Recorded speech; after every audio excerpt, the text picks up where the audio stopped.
Jaiswal sir बाल विकास, pedagogy, सिद्धांत, मनोवैज्ञानिक एंड साइकोलॉजी संबंधित पूरे फैक्ट की बात करेंगे, उन टॉपिक्स की बात करेंगे, उन परिभाषा, उन स्टेटमेंट की बात करेंगे जो एग्जाम पे पूछे जाने हैं।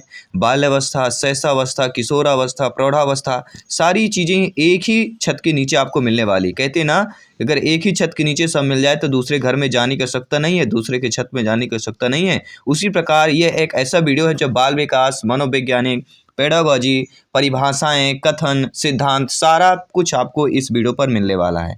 और इसके पहले जो हम प्रैक्टिस पेपर कर रहे हैं, आई बटन पे आपको ऑलरेडी लिंक दे दी गई, तो प्रैक्टिस पेपर जरूर अटेंड कीजिएगा, आपके पास टाइम है।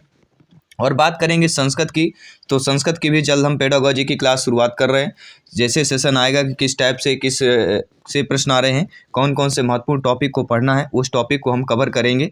लेकिन पहले हम इसके संपूर्ण फैक्ट के बारे में जान लेते हैं और इसके बाद जो है आपके एनालिसिस करेंगे आज के पेपर का महत्वपूर्ण फैक्ट क्या है। तो पहले हम ये मैराथन वीडियो जरूर देख लीजिएगा, पेपर के पहले पूरा निचोड़ है। देखिए, सर्वप्रथम बाल विकास की बात कर लेते हैं और किस किस टॉपिक से प्रश्न आए हैं उन्हीं टॉपिक्स की बात करेंगे। देखिए, बाल विकास को जो है वर्णों में विभाजित करने का प्रयास किया गया है। पहला आपका जो वर्ण है, स्क्रीन पर आप लोग सभी लोग देख पा रहे होंगे, हम बात करेंगे गर्भावस्था। गर्भावस्था जो कहलाता है वह गर्भाधान से जन्म तक की अवस्था कहलाती है। दूसरी अवस्था कहलाती है शैशवावस्था, जन्म से लेके 5 वर्ष तक की अवस्था शैशवावस्था कहलाती है।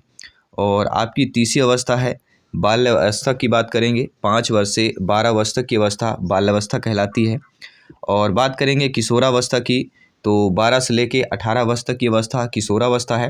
देखिए, ये 5 जो 12 दिया गया है, तो कहीं कहीं आपको 6-12 भी देखने को मिलेगा, तो आपको कोई दिक्कत नहीं होनी चाहिए। और 0 से 5 की जगह कहीं कहीं आपको 0 से लेके 6 वर्ष तक भी है, यानी जन्म से लेके 6 वर्ष तक। ठीक है, तो इनमें आप लोगों को कन्फ्यूजन नहीं होना है। किशोरावस्था सभी जानते होंगे, 12 से 18 वर्ष तक की अवस्था है। इनके डिटेल के साथ भी बात करेंगे, क्योंकि इनके डिटेल के साथ बात करेंगे वहीं से प्रश्न पूछे जा रहे हैं। युवावस्था 18 से 25 वर्ष, प्रौढ़ावस्था 25 से 55 वर्ष की बात करेंगे। और जो वृद्धावस्था है वह 55 से वर्ष के मृत्यु तक वृद्धावस्था की बात करेंगे। देखिए, शैशवावस्था की पहले हम बात करेंगे। शैशवावस्था बाल्यावस्था एवं किशोर अवस्था से संबंधित जो महत्वपूर्ण विद्वानों ने महत्वपूर्ण जो परिभाषाएं दी हैं, पहले उन परिभाषा को बात करेंगे। देखिए, शैशवावस्था 0 से लेके 5 वर्ष से 6 वर्ष तक से संबंधित जो महत्वपूर्ण इंपॉर्टेंट डिफिनेशन रिलेटेड हैं, तो देख लेते हैं। फ्राइड के अनुसार क्या कहना है? फ्राइड के अनुसार कहना है कि बालक को जो बनना होता है वह प्रारंभिक में 4 से 5 वर्षों में बन जाता है। प्रश्न आ गया कि ये बताइए, बालक को बनना होता है वह प्रारंभिक 4 से 5 वर्षों में बन जाता है, किसका कथन है, किसका स्टेटमेंट है? तो फ्राइड का कथन है, नोट कर लीजिएगा। वेलेंटाइन के अनुसार क्या है? वेलेंटाइन का यहाँ पे कथन क्या है, परिभाषा दी गई है। शैशवावस्था को सीखने का आदर्श काल कहा गया है। शैशवावस्था को सीखने का आदर्श काल कहा गया है, किसने कहा है? वेलेंटाइन ने कहा है। वाटसन ने क्या कहा है? शैशवावस्था में परिभाषा दी है, वाटसन के अनुसार परिभाषा है कि शैशवावस्था में जो सीखने की सीमा तथा सीखने की तीव्रता है और वह किसी अन्य अवस्था में बहुत तीव्र होती है। ठीक है, तो शैशवावस्था में जो सीखने की सीमा तथा सीखने की तीव्रता होती है वह किसी अन्य अवस्था से बहुत तीव्र होती है शैशवावस्था में। किसका कहना है? वाटसन का कहना है। क्रोयम क्रो की परिभाषा क्या है आपके शैशवावस्था पर? कि 20वीं शताब्दी को बालक की शताब्दी कहा गया है। किसकी परिभाषा है? आ गया, ये कई बार पूछा भी गया है। तो 20वीं शताब्दी को बालक की शताब्दी कहा गया है, किसकी परिभाषा है? आपके क्रोयम क्रो की परिभाषा है। ठीक है, तो यहाँ पे देख लीजिएगा, शताब्दी 2 शब्द आया हुआ है और क्रो 2 शब्द आए हुए हैं, तो ये आपको फैक्ट जो है नॉलेज कर लेना है कि क्रोयम क्रो की परिभाषा है 20वीं शताब्दी को बालक की शताब्दी माना गया है। तो शताब्दी यहाँ पे 2 बार आया है और को जो वैज्ञानिक है इनका भी नाम 2 बार है। थर्नडाइक का कथन है कि 3 से 6 वर्ष तक का बालक जो होता है अर्ध स्वप्न में रहता है। प्रश्न आ गया, मान लीजिए कि ये बताइए 3 से 6 वर्ष तक का बालक अर्ध स्वप्न में रहता है, किसने कहा? थर्नडाइक ने कहा। यह आ सकता है कि थर्नडाइक ने कहा है कि कितने वर्ष तक के बालक जो है अर्ध स्वप्न में रहते हैं, तो 3 से लेके 6 वर्ष तक के बालक की बात करेंगे। दूसरे शैशवावस्था के बाद हम बाल्यावस्था पर आएंगे। बाल्यावस्था 6 से लेके 12 वर्ष तक या 5 से लेके 12 वर्ष तक के महत्वपूर्ण परिभाषाएं जान लेते हैं। Important definition related to childhood 6 to 12 की बात करेंगे। देखिए, इस पर कोल एंड ब्रश के अनुसार जो है, जी हाँ, सुबह जब हम मंजन करते हैं, उठते हैं, तो कोलगेट ब्रश से मंजन करते हैं ज़्यादातर, तो कोल एवं ब्रश के अनुसार यह कथन है कि बाल्यावस्था संवेगात्मक विकास का अनोखा काल है। और रास के अनुसार परिभाषा क्या है, बाल्यावस्था को मिथ्या परिपक्वता कहा गया है। तो कॉल और ब्रश की परिभाषा क्या है, सुबह उठना है, कोलगेट से मंजन करना है और यह कह देना है कि बाल्यावस्था संवेगात्मक विकास का जो अनोखा काल है। अगर ये ऐसा आता कि बाल्यावस्था को मिथ्या परिपक्वता किसने कहा है, तो रास ने कहा है। इनको जो है मिथ्या परिपक्वता शब्द जो है इनको रास नहीं आता है। ठीक है, इसी पर अगली परिभाषा आपके बाल्यावस्था में कि बाल्यावस्था प्रतिद्वंदात्मक अवस्था है, किसका कहना है, तो किलपैट्री का कहना है। किलपैट्री का कहना क्या है कि बाल्यावस्था प्रतिद्वंदात्मक अवस्था है। अगली परिभाषा है आपकी फ्रायड के अनुसार। फ्रायड के अनुसार परिभाषा क्या है कि बाल्यावस्था जीवन निर्माण का काल है। जी हाँ, अगर जीवन के निर्माण की बात कर रहा है तो फ्रायड महोदय का जिक्र कर लीजिएगा। तीसरी अवस्था आती है दोस्तों आपके किशोरावस्था, 12 से लेकर 18 वर्ष तक अवस्था है। इनसे संबंधित परिभाषा जान लेते हैं। अगली परिभाषा दी गई किलपैट्री के अनुसार। देखिए किलपैट्री का क्या कहना है, आपकी जो तीसरी अवस्था है उस पर इन्होंने परिभाषा दी है। इसमें कोई मतभेद नहीं है कि किशोरावस्था जीवन का सबसे कठिन काल है।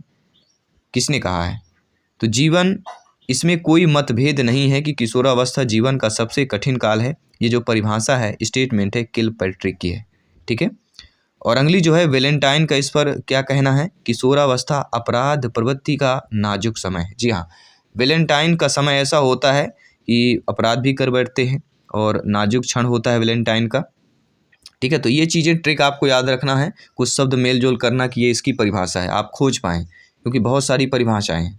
ठीक है, तो वेलेंटाइन के अनुसार क्या कथन है, किशोरावस्था अपराध प्रवृत्ति का नाजुक समय है। नाजुक समय वेलेंटाइन का समय की बात करेंगे। ठीक है, दिल टूटता है, दिल जुड़ता है। ठीक है, तो वेलेंटाइन के अनुसार किशोरावस्था अपराध प्रवृत्ति का नाजुक समय है। इस पर रास महोदय की एक कथन भी है, स्टेटमेंट है इनका, किशोरावस्था शैशवावस्था की पुनरावृत्ति है। इनको पुनरावृत्ति रास नहीं आती, ना ही इनको पुनरावृत्ति किशोरावस्था में रास आती है और ना ही आपकी जो परिभाषा है बाल्यावस्था को मिथ्या परिपक्वता कहा जाता है। इनको मिथ्या परिपक्वता रास नहीं आ रहा है। और यहाँ पर किशोरावस्था में इनको क्या है, किशोरावस्था शैशवावस्था की पुनरावृत्ति है, ये इनको रास नहीं आ रहा है। तो रास महोदय जी की दोनों कथन हो गए, बाल्यावस्था किशोरावस्था की।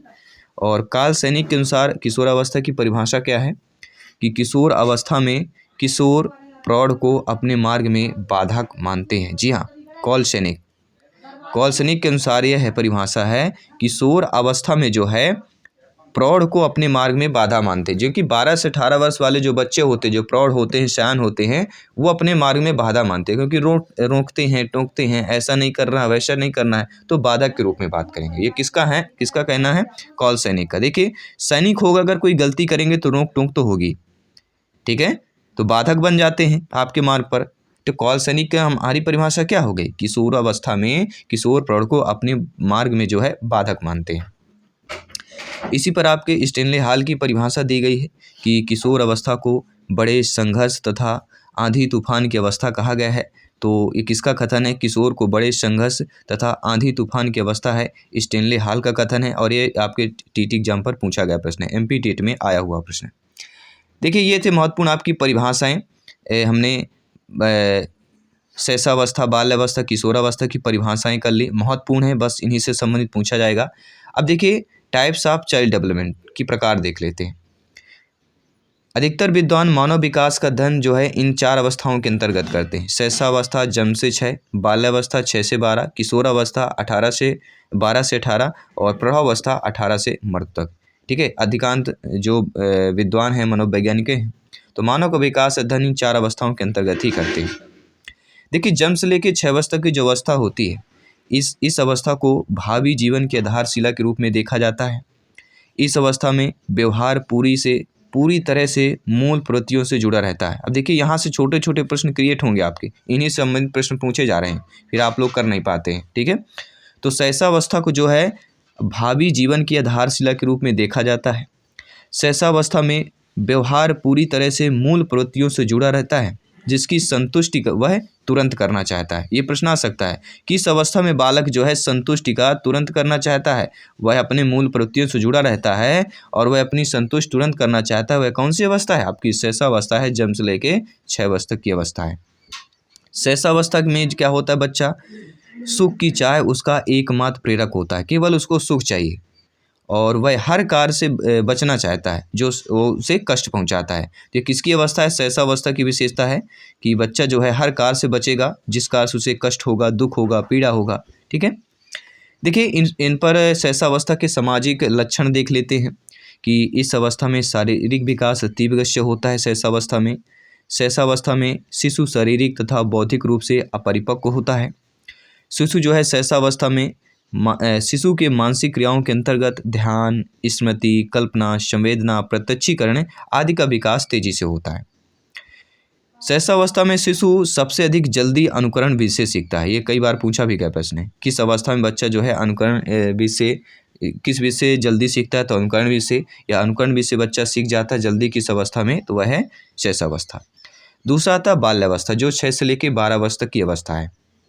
इस अवस्था को मानव का विकास का अनोखा काल कहा जाता है क्योंकि विकास की दृष्टि से यह एक जटिल अवस्था कहलाती है और विकास की दृष्टि से देखा जाए तो बाल्यावस्था जो है जटिल अवस्था है और इस अवस्था में विभिन्न प्रकार की शारीरिक, मानसिक, सामाजिक, नैतिक परिवर्तन बालक में होते हैं। ये प्रश्न आ सकता है किस अवस्था में जो है बालक के शारीरिक, मानसिक, सामाजिक, नैतिक परिवर्तन होते हैं, तो बालक में बाल्यावस्था पर।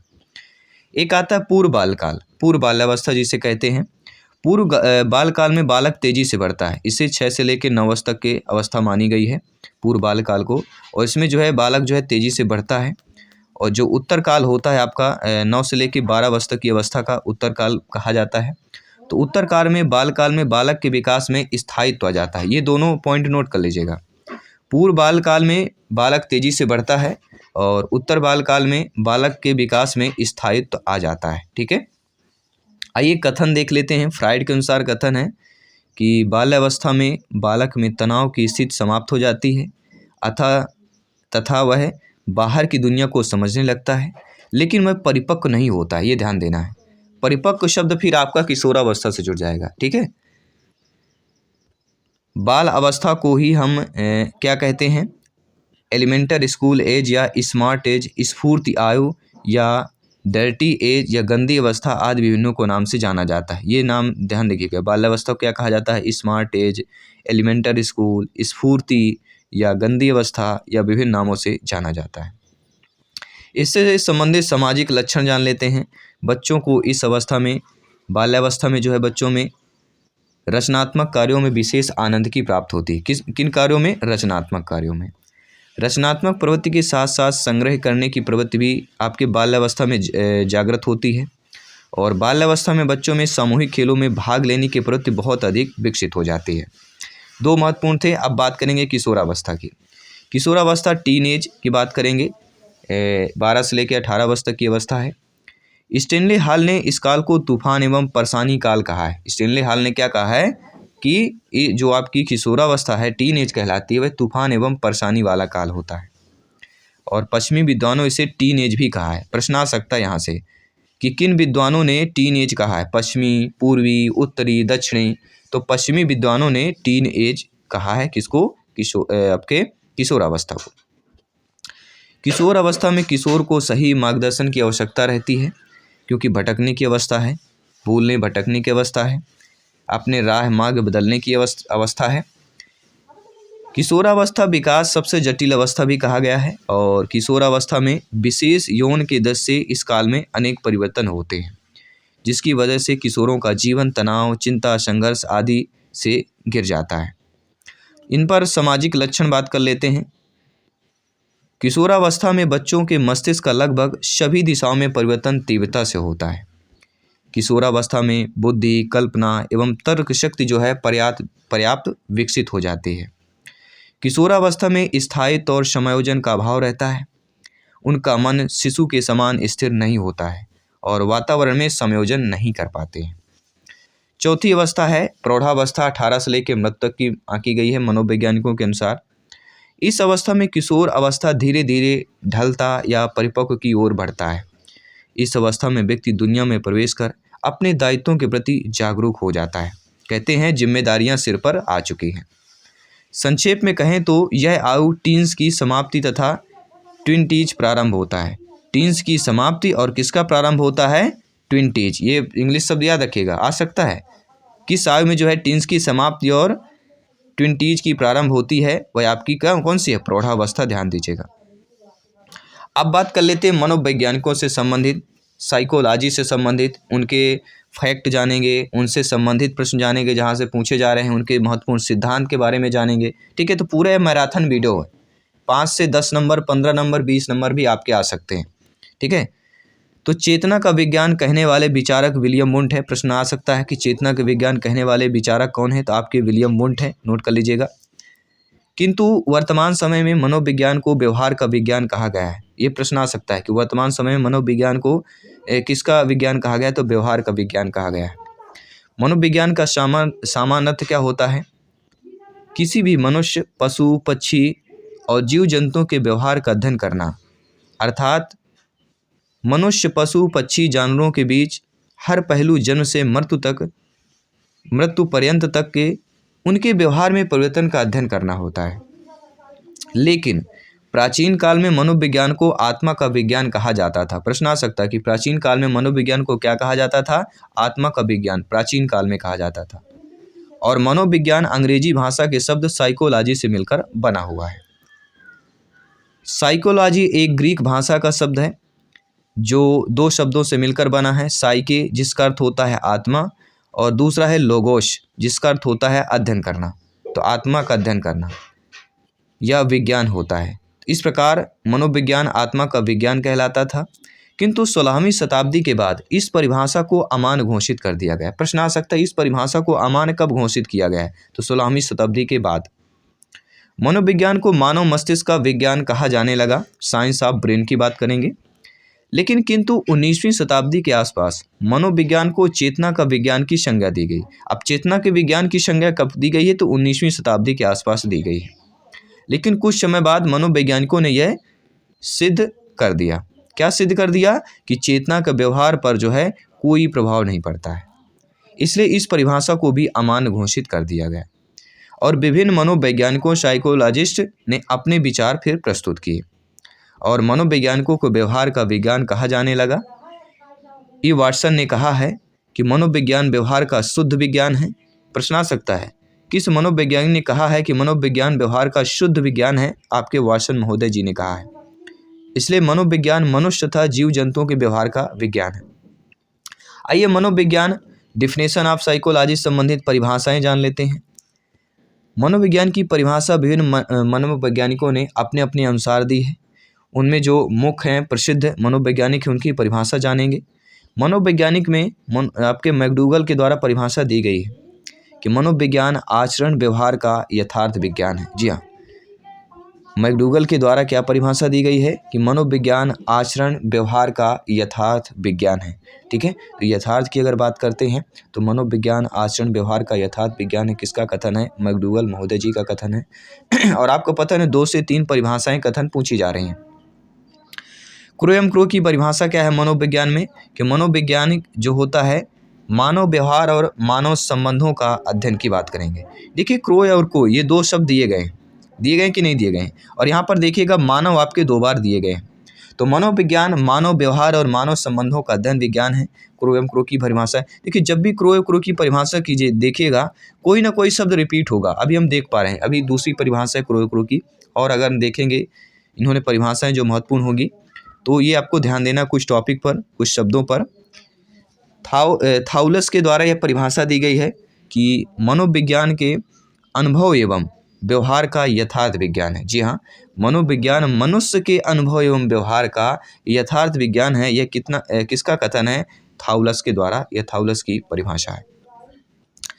जेम्स डेवर के द्वारा परिभाषा दी गई है कि मनोविज्ञान उस विज्ञान को कहते हैं जिसमें व्यक्ति पशुओं के व्यवहार का अध्ययन होता है। किसको कहते हैं? जेम्स ड्रेवर का कथन है कि भैया इन्होंने कह दिया कि व्यक्ति और पशुओं के व्यवहार का अध्ययन जो होता है वह मनोविज्ञान कहलाता है। किसने कहा? जेम्स ड्रेवर ने कहा था। मनोविज्ञान व्यवहार को विचारों तथा भावनाओं के इस आंतरिक जीवन की अभिव्यक्ति मानता है। देखिए मनोविज्ञान के सिद्धांत और जनक जान लेते हैं। Principal and father of psychology, जो बहुत ही महत्वपूर्ण है और इसलिए कुछ प्रमुख सिद्धांत हैं जो आपके एग्जाम के लिए बहुत ही महत्वपूर्ण है।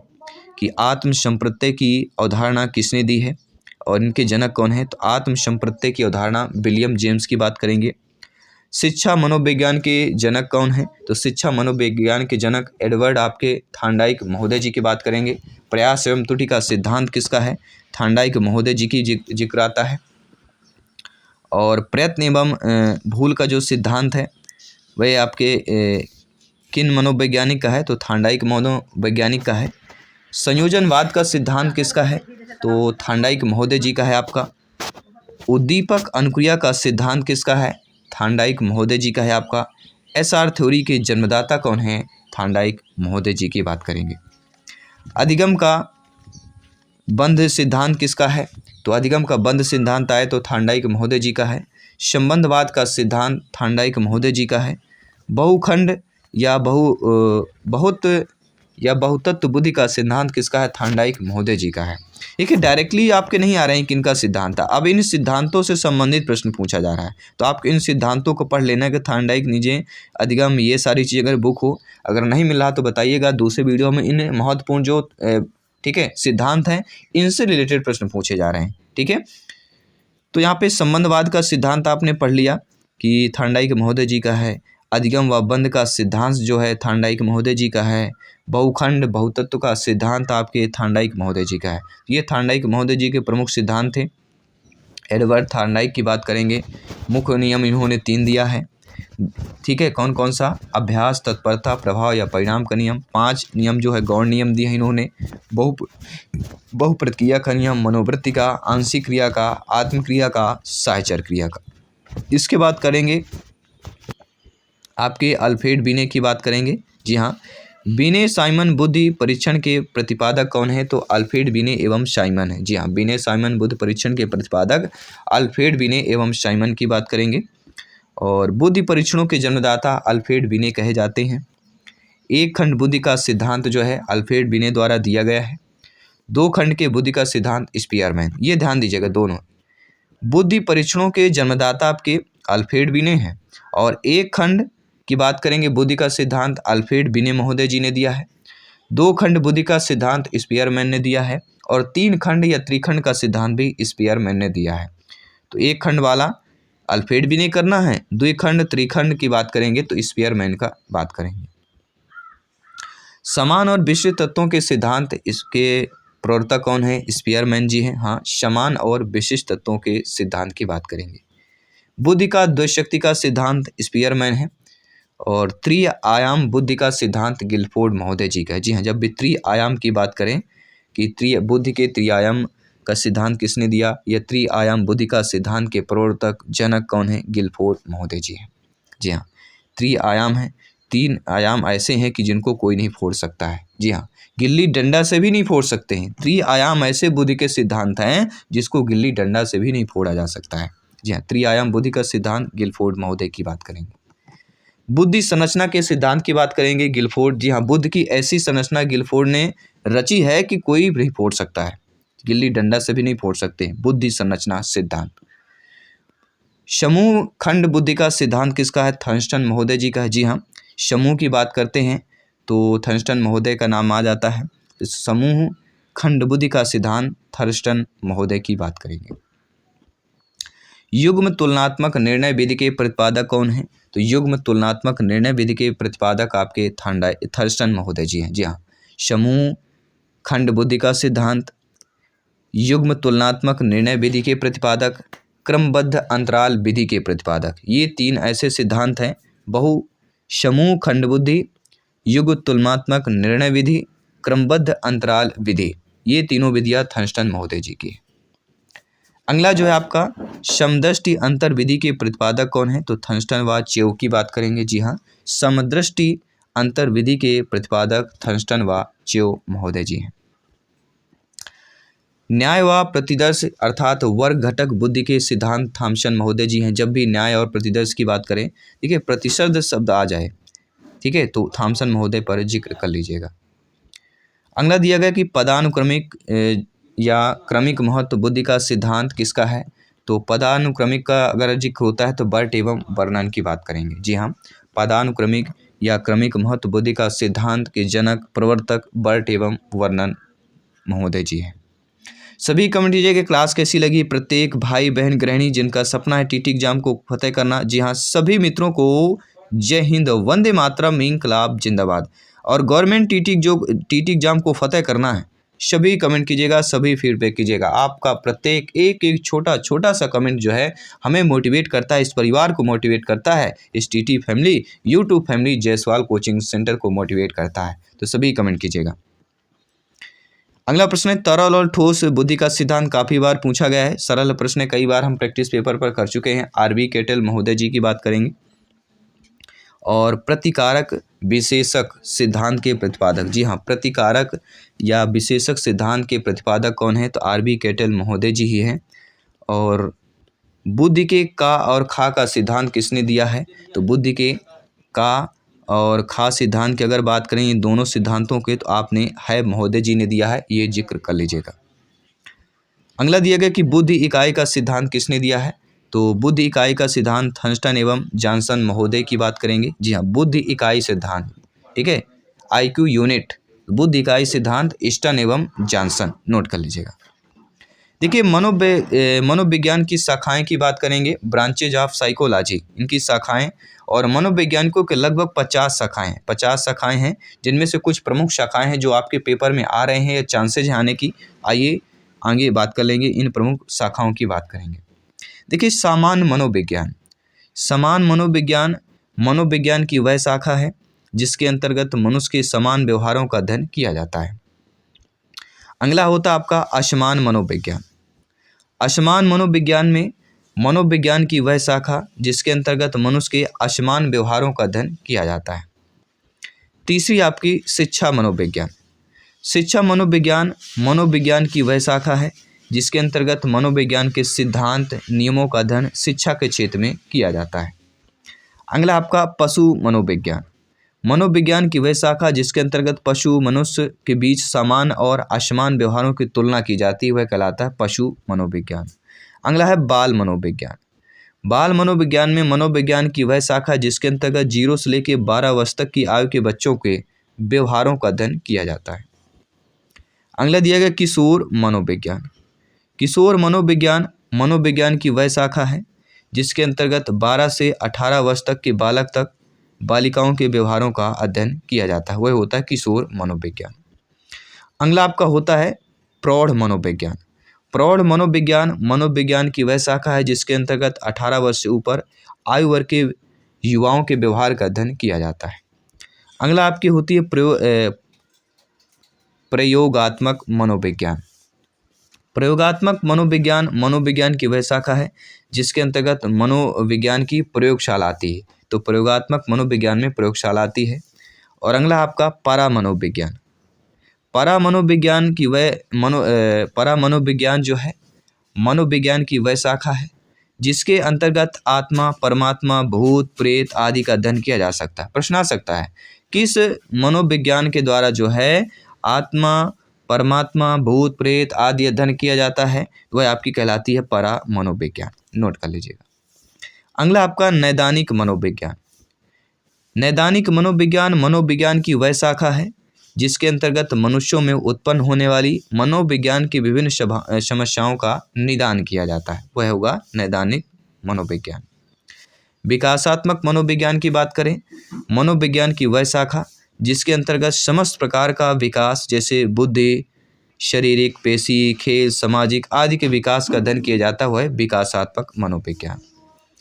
अगला है आपका व्यक्तिगत मनोविज्ञान या व्यक्तित्व मनोविज्ञान की वह शाखा जिसके अंतर्गत समान और विचलित व्यक्तित्व का अध्ययन किया जाता है। ये तो दोस्तों मनोविज्ञान से संबंधित महत्वपूर्ण फैक्ट जो सिद्धांत है पूछे जा रहे हैं, इन सिद्धांत को डिटेल के साथ पढ़ लीजिएगा। थार्नडाइक महोदय का हो गया, EP पॉलाव, वाइगोस्की हो गया, ठीक है। जीन पियाजे जी से तो प्रश्न पूछा ही जा रहा है, तो जीन पियाजे जी को पूरा डिटेल के साथ पढ़ लीजिएगा। ऑलरेडी वीडियो आपको मिल जाएगी, ठीक है। जीन पियाजे जी, थार्नडाइक महोदय, वाइगोस्की महोदय, ऑलरेडी हमने इनके बारे में डिटेल के साथ बताया भी है, ठीक है। जीन पियाजे जी का संज्ञानात्मक विकास किससे संबंधित है? तो मानव की वृद्धि विकास से संबंधित है। पियाजे जी के संज्ञानात्मक विकास को और किस नाम से जाना जाता है? विकासी थ्योरी के नाम से जाना जाता है। जीन पियाजे ने कितनी अवस्थाएं बताई हैं? 4 अवस्थाएं बताई हैं। मूर्छ अवस्था की कितनी होती है? मूर्त अवस्था के 7 से 11 वर्ष तक होती है। और सीखने का अर्थ ज्ञान निर्माण करना है, किसने कहा है? जीन पियाजे जी ने कहा है। जीन पियाजे जी ने क्या कहा है? सीखने का अर्थ जो है ज्ञान निर्माण करना। तो ये थे महत्वपूर्ण फैक्ट। आई होप सभी प्यारे मित्र ने अच्छे तरीके से महत्वपूर्ण परिभाषाएं आपने रट ली होगी कि बाल्यावस्था, किशोरावस्था, शैशवावस्था की इनके महत्वपूर्ण चर्चा किए हैं। और ये 5+ अंक के देने वाले हैं, 5, 10, 15 अंक आ सकते हैं, क्योंकि नहीं कहा जा सकता एग्जाम में किस टाइप के प्रश्न आते हैं, क्योंकि जैसा पेपर रहा उसी टाइप से यह मैराथन वीडियो बना गया आपके लिए। बेहतरीन तैयारी कर सकें आप लोग, सिलेक्शन पा सकें, अपने सपनों को साकार कर सकें। उसके बाद हम जल्दी एनालिसिस करेंगे आज के पेपर का, तो सभी जुड़ रहें और चैनल को सब्सक्राइब कर लें, ताकि यह टीटी फैमिली है, शिक्षकों का परिवार है। आने वाले क्लासेज, आने वाले एग्जाम के लिए मैं आपके साथ जयसवाल सर मिलता हूँ जल्दी आपके एनालिसिस पर। सभी मित्रों को जय हिंद, वंदे मातरम, धन्यवाद सभी का।